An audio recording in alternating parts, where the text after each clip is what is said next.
much. Remember, Black History is not just in February, it's 365 days a year.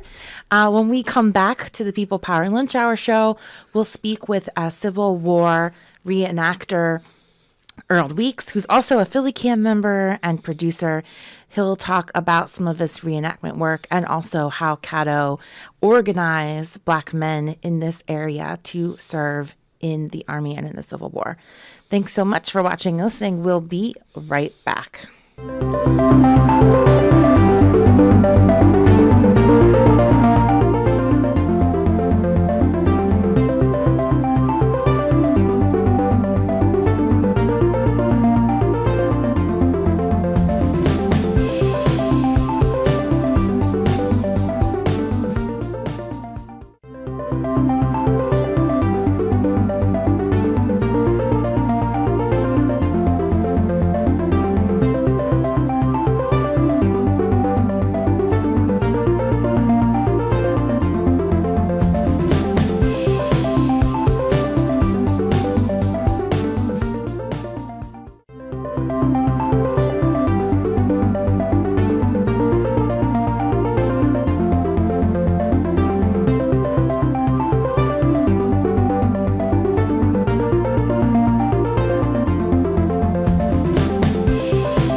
We are members of the 3rd Regiment Infantry, United States Colored Troops, Civil War Reenactors.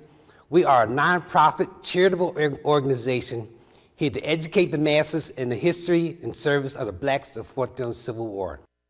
I like Civil War reenacting because it gives us the opportunity to tell the stories of our ancestors, stories that are forgotten, stories of bravery, stories of courage, stories of commitment. And that's why I like it, so that we can finally tell the truth about who we are. Well, I know you're wondering just why should we come out? Why should we spend our time to come out and hear these stories of 150 years ago or more? Well, the reason that you should come out and hear these stories is because they are our stories. Our great-grandparents were the ones who had served, were the ones who had escaped from slavery to create the contraband camps in Cincinnati and Washington, D.C., in New Orleans, Louisiana, and Nicholasville, Kentucky. They were our ancestors. So we need to come out to remember what they did and how they did it. Hello and welcome back to the People Power Lunch Hour Show. I'm your host, Vanessa Maria Graber. This month, it's February, it's Black History Month, and we wanted to talk about the life and work of Octavius Catto. In the first half hour, we talked with historian V. Chapman Smith about the legacy that Octavius Catto left behind with his activism and his work. One of the things that he also was very involved in was assembling some of the first regiments of Black soldiers to serve in the Civil War, and he did that here in Philadelphia. In the studio, I have Earl Weeks. He's a Civil War reenactor.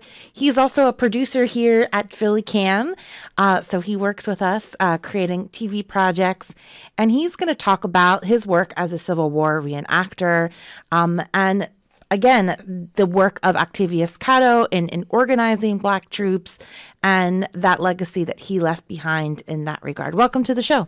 Hi, thank you.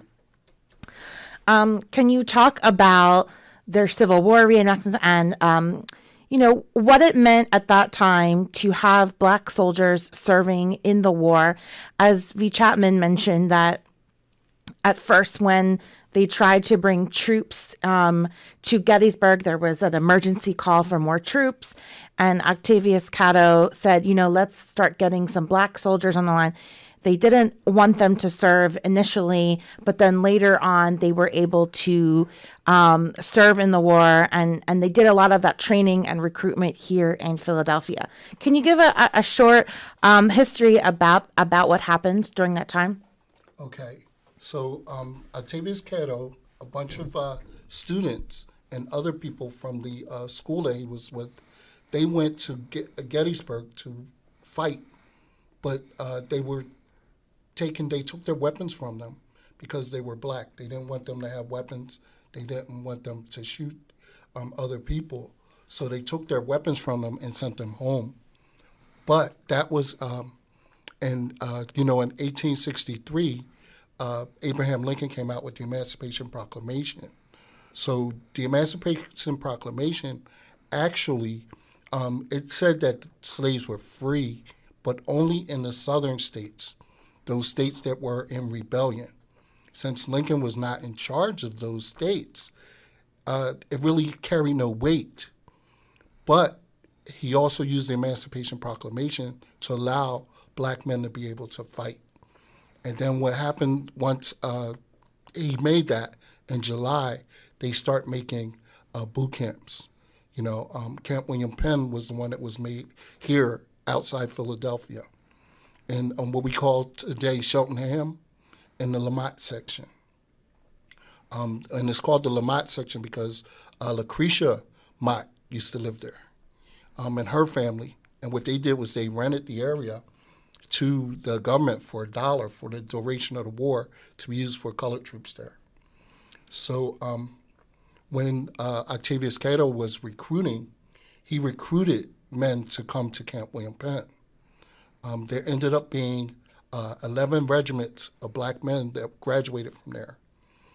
The first was the 3rd United States Colored Troops. That's the unit that we represent here in Philadelphia as Civil War reenactors. But there were the 6th, the 8th, the 22nd, the 24th, the 32nd, the 41st, the 43rd, the 45th, and the 127th.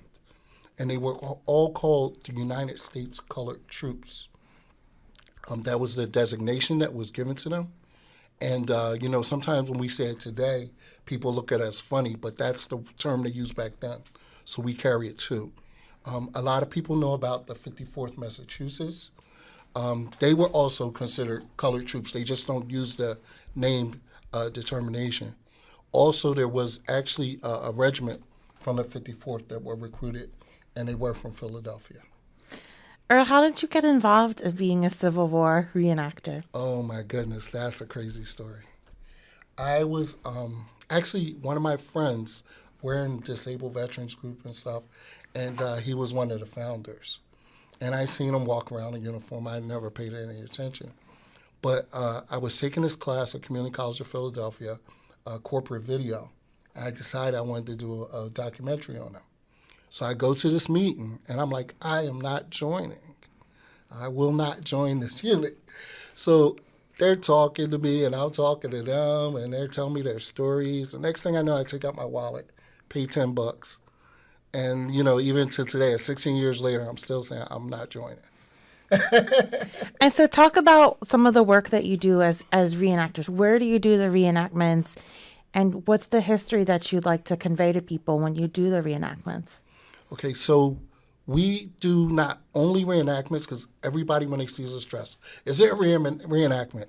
Oh my goodness, we can't stand that, because everything is not a reenactment. Okay. But we go to churches, we go to schools, we're in parades, we do all kinds of things just to support and sponsor, to educate, because a lot of people, myself, I never thought about black men fighting in the Civil War until, as a grown-up, and this would be nice if our children know this as they grow up instead of learn it later in life.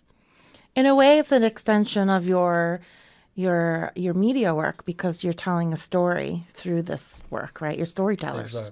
Exactly. Can you tell us a little bit about the uniform, since you came dressed? Because, again, they tell a story, right? The Yes, bag, yes. everything. For sure. First of all, we'll start with the hat. They actually have a couple different ways, but originally these hats were left from the Battle of the War of 1812. So what they did was they redesigned it, they colored it, and they took the stays out. They used to stand up. When you're on march, they also use it to gather food and stuff like that. Our uniforms is all made of wool. The reason is, during the war, the Civil War, the South had all the cotton. So the North could do nothing but make everything out of wool. This is not a summer, they don't have a summer uniform. This is it. If it's 100-something degrees, you're supposed to have this on. It's just the boots are weird because they're actually built neutral. There's no left or right. You could put them on either foot. That way, if you had a hole in your shoe, if you couldn't buy any new ones, you could just go take one off a body that was there and use it. And you just won. You didn't have to take both. Yeah, they're kind of like rectangular shaped. Yes, and actually they're called brogans. I know all the older people, especially old men, just went, oh, wow. Because in the old days, your dad used to always say, man, I'm going to get you some brogans because they'll last forever. And that's what they are. And then, the jacket I have on, this is the fatigue uniform, more for fighting or work. They also have a field uniform they call it the frock, which would have shoulder brackets and everything on it. How were the black soldiers treated? Were they respected, especially by other people in the black community? What happened to them during and after the war? Okay, in the black community, I would say they were respected. There's always going to be a little bit of looking down at them because you look at people, just almost like the military today. You look at people sometimes as being used themselves, But they did a lot, and they were able to do some things, talking about that. You ever heard of Juneteenth? Yes. Okay. So the Civil War was from 1861 to 1865. Blacks were in the Civil War from 63 to 65. Well, after the war was over, there was some blacks who still had time. So what they did was they had them go to Texas. And then 1866, they went to Texas, and there still were people being enslaved.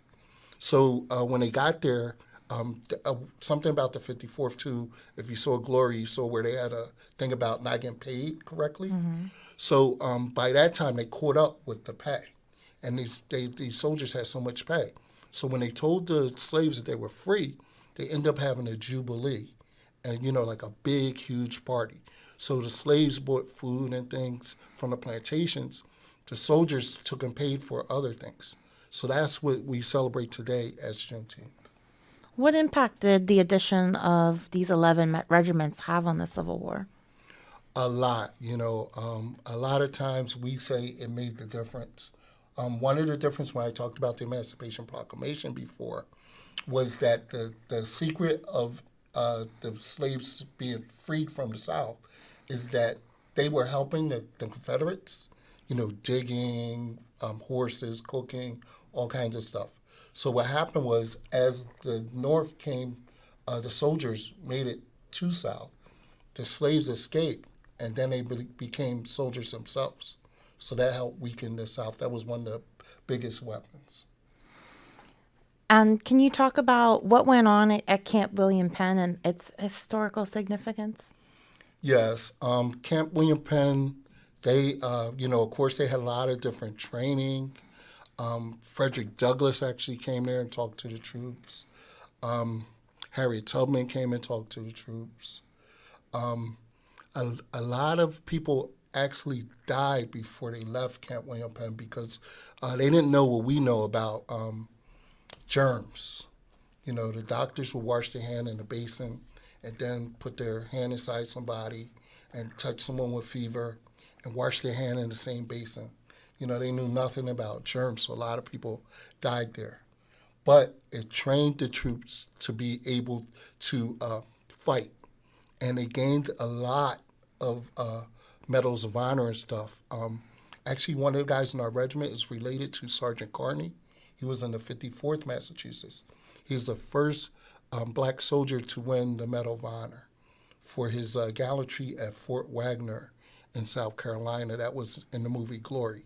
He was the one who carried the flag. And then the 6 United States colored troops from New Jersey, they also trained at Camp William Penn.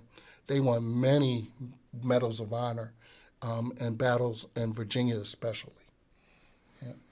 So when's your next project or appearance? How can people in Philly interact with, the reenactors or, the storytellers that you're involved with? Okay, so there's a couple things. One, on the 12th is Lincoln's birthday, and we'll be at the Union League. At 12 o'clock, we'll be outside doing a salute to Lincoln, and then later on there'll be a parade. On February 22nd, we'll be celebrating Octavius Cato's, they say Cato and Cato, depending on who you talk to. Mm-hmm. We'll be celebrating his birthday at City Hall. I think it's at 2 o'clock. I actually wrote a play called 5, 4, 3, 2, 1, Beat 'Em All. It's about a battle rapper and a slave. And it'll be showed here at Philly Cam on February 15th. But the tickets are sold out. So you have to wait till come on Philly Cam. Only if you're staffed. So you can check it out. But hopefully we could see, the video on the channel and all of that. Earl, you do amazing work, and you have so much pride in sharing this history, and I think it's so important. I want to thank you for coming to share the story. How can people get in touch with you or get more information about all of this? Okay, so the easiest thing would probably to go on Facebook, 3RD USCT, our 3rd United States Colored Troops on Facebook, and the same thing on Instagram. All right, and you can catch them February 15th at the Union League. February 12th. February 12th, and on February 29th. 22nd. 22nd. See, I'm getting all these dates wrong. It's our busiest month. This February. You can catch them at the Union League and also at City Hall. Earl Weeks, thank you so much for joining the show. You're welcome. All right, that's going to do it for this edition of the People Power Lunch Hour Show. We're going to continue Black History Month with our next episode. We're going to be talking about the movement here in Philadelphia and its legacy. And again, if you'd like to catch this episode or any of our episodes of the People Power Lunch Hour show, you can go to our website, phillycam.org, and check out our video on demand. You could also visit our YouTube page, PhillyCam, and we have a People Power